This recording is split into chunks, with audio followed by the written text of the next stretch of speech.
Kecha zo'r holat bo'ldi. Bir kunga 500 minglik uyimizni 1 milliondan o'tkazmoqchi bo'lishdi.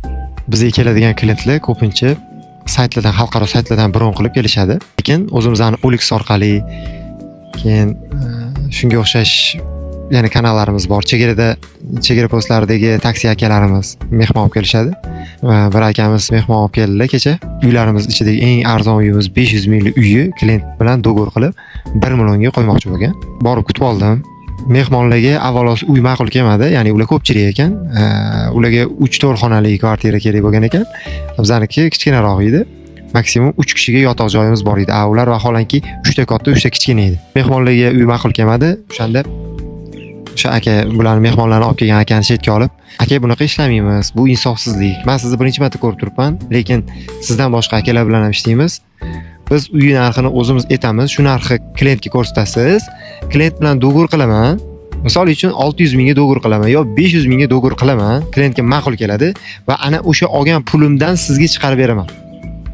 Lekin men uy narxini sizga aytib turib, siz uni ustiga ot kallasidek bo'lgan summani qo'yib, bu jabr aka, jabr deb tushuntirishga harakat qildim. Biratga gaplarim yoqdimi, yoqmadimi bilmayman, lekin kechagi klientlar kirmaganligi uchun, ya'ni o'sha yerda bizning xizmatimizdan foydalanmaganidan butun jamoamiz bilan xursand bo'ldik. Ya'ni ichimizdan boshqacha bo'layotgandik.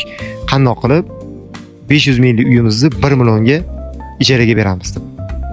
To'g'ri, pulini olib, yaxshi gapirib, xizmat ko'rsatib, aldab, suldab pulini olsak bo'lardi, lekin unaqada bizga keladigan, chetdan keladigan turistlarni fikrini negativ tomonga o'zgartirib qo'yishimiz mumkin, ularning ko'nglini sovutib qo'yishimiz mumkin.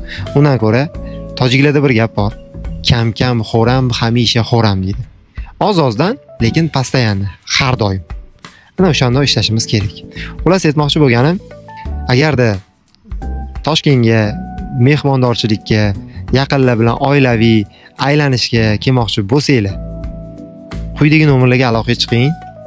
O'zim shu yerdaman, chiroyli qilib, narxlarni aytib, kelishtirib, kutib olamiz, xizmat ko'rsatamiz qo'ldan kelgancha.